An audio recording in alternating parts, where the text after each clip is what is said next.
Hey, welcome back to DIY with Vinny. If you caught part one of my Smart Backyard Renovation, you saw us completely overhaul the landscaping. New boulder walls, river rocks, smart lighting, and even floating concrete steps. If you haven't watched that video, there'll be a link in the description. Now in part two, we're tackling one of the biggest and most expensive parts of the whole project, the deck rebuild. The deck started as a simple railing replacement project, but like most DIY projects, it spiraled fast. What started as fixing a safety issue turned into a full rebuild with composite decking, cable railing, and some of my favorite smart lighting yet. I'll also show you how I found most of my materials dirt-ass cheap on Facebook Marketplace. Used ChatGPT to plan my board layout, among other things, and came up with a few creative ideas, including a quartz compass inlay that I'm pretty proud of. Let's jump into part two, decking, railing, and smart lighting. Earlier this summer, I got a message from my homeowner's insurance company saying I needed to add a railing to my decking because of its height. Like they randomly came to my house, went to my backyard, took pictures, and attached them to a letter. I felt a little weird, but I got over it. Last year, I actually removed the railing, planning to replace it, but life happens.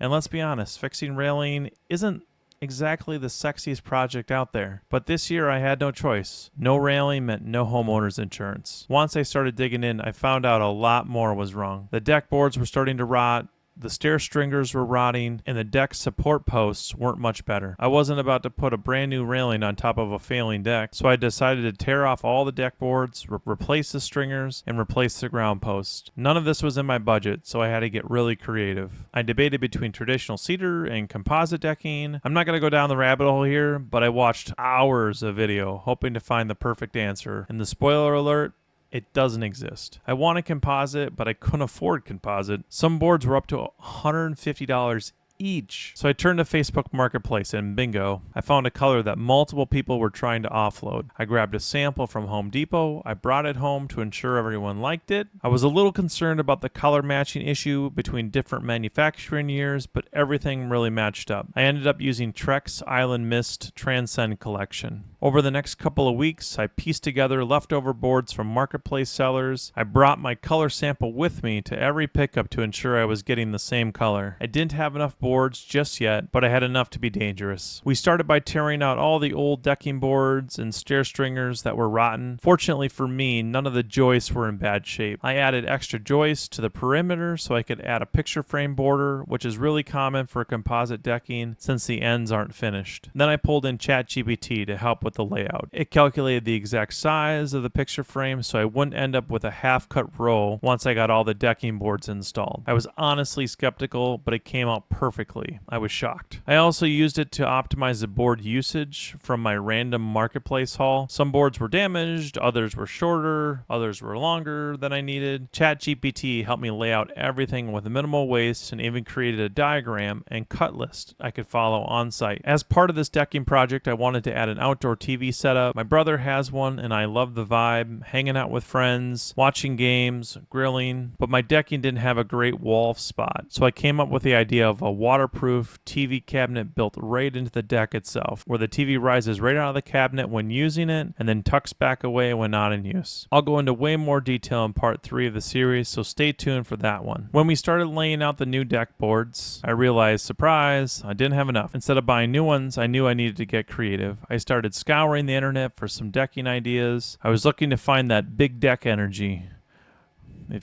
Never mind. When I was out finding myself, we also started putting up the new deck railing, a cable style kit I found on Amazon for an eighth of the price of a name brand system. I was super worried that these kits would be garbage, but it turned out awesome. I'm happy I took the gamble on these kits instead of buying from the big box retailers. I used ChatGPT again to calculate post spacing and placement for the cleanest symmetry. Also note, you don't want your posts further apart than 4 feet for safety and building code. The kit didn't include a top rail, which was perfectly fine because I wanted to make my own using 2x6 cedar boards. My plan was to route in an LED aluminum channel on the underside for lighting. Mounting the post was super straightforward, and each kit came with everything needed, including the cable and mounting hardware. The only extra tool that I needed was a cable crimper, which I already had from another project. For the top railing, I planed and sanded the cedar board smooth. Then I dado cut the bottom of the railing to fit the aluminum LED channel from ledprofiles.com. There'll be a link and a discount code in the description if you're looking to purchase. We stained and sealed the wood, test fit the aluminum channels, and then installed everything. The result blended the warmth of natural wood with the clean modern lines of a cable railing and built-in WLED lighting underneath. While prepping the LED strips, we moved back to finishing the decking. My big deck energy research yielded some results. I decided to add a second picture frame border around the TV cabinet area, kind of like a composite rug of sorts. This would sweeten the design, but it would also allow me to save on decking materials. This option would also allow me to incorporate a second color into the decking so I could go back to Marketplace and look for additional materials. At first, I found some damaged clearance boards in a darker brown color at Lowe's, but after a few days, the color didn't sit right with me. I ended up selling and grabbing black boards from New Wood Tech